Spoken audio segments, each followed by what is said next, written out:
What's going on, guys? Welcome along to another video. I'm Matt over at DSR, and now today's video is going to be about the Action 4 versus the Action 5. Now, normally I would have just swapped the cameras over on my chin mount and done the review that way, but thanks to a mate of mine, Peaky Biker, I actually saw him use this mount, and I actually had this mount from a previous video, so I thought, why not? It looks stupid, but let's give it a go. I have put both cameras in as near as possible the same settings, so sharpness and whatever the other option is, I'll put it on the screen. They're both at -2. Auto white balance minus 0.3 on the EV, because I still haven't got the ND filters. What else we got? Ultra wide, ISO 100 to 1280 or whatever. Obviously I won't need to get that because it's daytime, but yeah, so as best I can, we've got the same settings, and it's quite hard to try and angle them, make sure they're both exactly the same angle whilst wearing it. I've done the best I could. It may be slightly off, but hey ho, I think you'll get the gist of the picture. Now, at the minute, I've not told you which footage is which camera. I want you in the comments box below to tell me which camera, 1 or 2, do you think is 4 or 5? So do you think camera 1 is the Osmo Action 4 and then camera 2 is the Action 5, or vice versa? And at the end of the video, I'll let you know which one's which. I'm going to try and blur out the cameras so I can use the 360 looking back at me, but I don't want you to see which camera is on which side. Now, I know DJI have recently, in the last week, they have done an upgrade for the Osmo Action 5, because a lot of people were complaining about the low bit rate and saying how the Action 4 had a higher bit rate and it was better quality. DJI had actually commented. They said they purposely put the bit rate lower to make things more manageable for transferring files and things. Well, a lot of people were complaining, and DJI, within, I don't know, 4 weeks, have released an update, and that update allows you to change your bitrate between standard or high.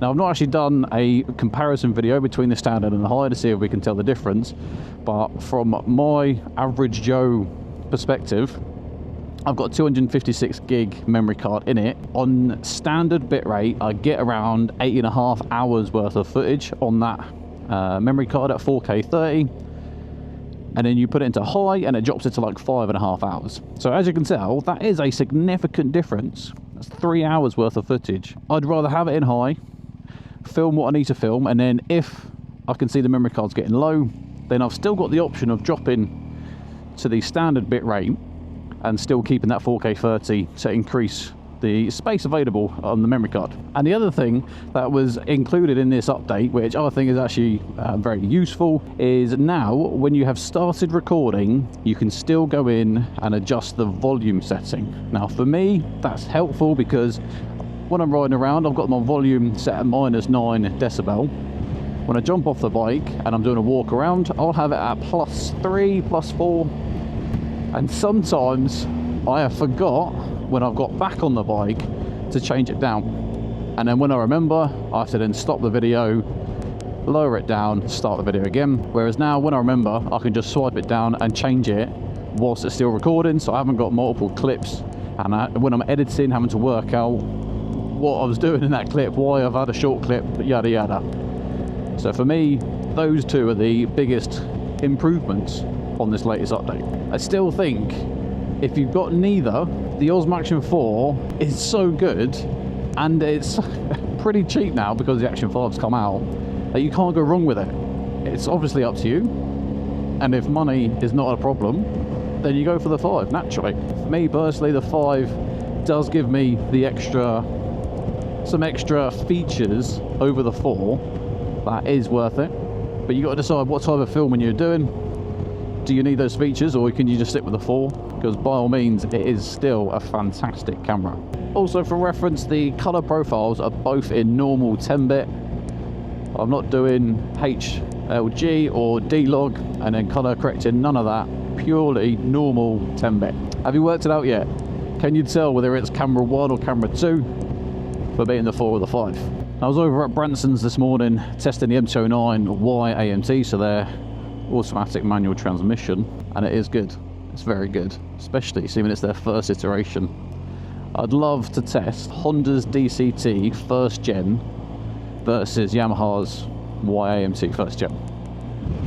Because the problem is, people forget DCT been around for 10 plus years. They've moved on to the E-clutch. They've refined that DCT, and now they're actually trying something different.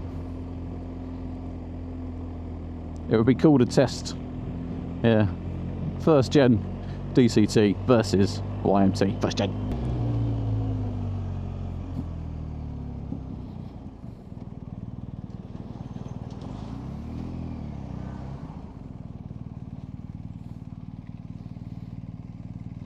Not on my watch, mate. Not on my watch. I done it there before because it's a right-of-way bridge. I have right-of-way in the car. And Zoe was so embarrassed because I got there. I stopped and I made him reverse. End of the day, rules are rules. You saw me. You knew you should have stopped, and that's why you apologised. But I don't care. Move your ass back. Well, the big reveal then, the camera on the right, which is camera 1, is the Osmo Action 5, and the camera on my left is the camera 2 Osmo Action 4. And it is interesting to know if in the comments box below you guys got it, you worked it out or not. Because if you didn't, that tells me you don't have to spend your money on the latest and greatest if image quality is what you're after. Well guys, hopefully that was a little bit interesting to you. It's interesting to me if I can see the difference when I'm editing. Hope you enjoyed it. If you did, give us a thumbs up. More importantly, subscribe to the channel. Helps us keep growing and keep buying more tech like this, because Zoe tells me to stop spending my money. Her money. Don't tell her that. Well guys, nothing else to say, but thank you very much. Hope you enjoyed it, and I'll see you on the next one. Ride safe.